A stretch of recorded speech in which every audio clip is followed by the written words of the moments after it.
Dalawang mahalagang panukalang batas ang nilagdaan na ni Pangulong Ferdinand Marcos Jr. ngayong umaga sa Malacanang. Una na rito ang New Government Procurement Act na babago sa kasalukuyang Government Procurement Reform Act. Ayon kay Pangulong Marcos, layon ng bagong batas na ito na pabilisin ang procurement process ng pamahalaan. The NGPA streamlines the procurement process from 3 months to just 60 days by standardizing procurement forms and institutionalizing electronic procurement.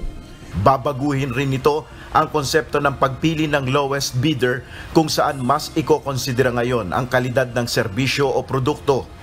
This is actually an attempt to consider the qualitative, not only the purely quantitative, but the qualitative economic value of any proposal as an alternative to the prevailing practice of which we now do of choosing just the cheapest product, or what we now call the lowest calculated and responsive bid.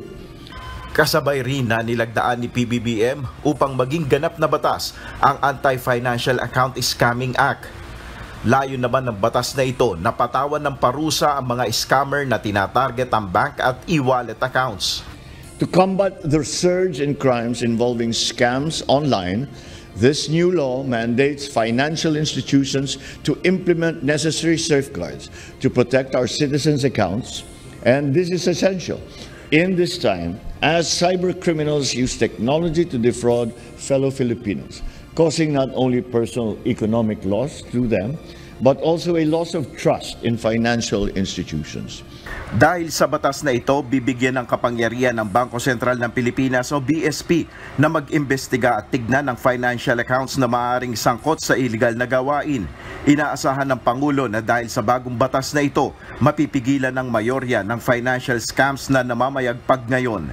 Nel Maribuhok, UNTV News and Rescue, Diyos ang aming sandigan, serbisyo publiko ang aming pinahalagahan.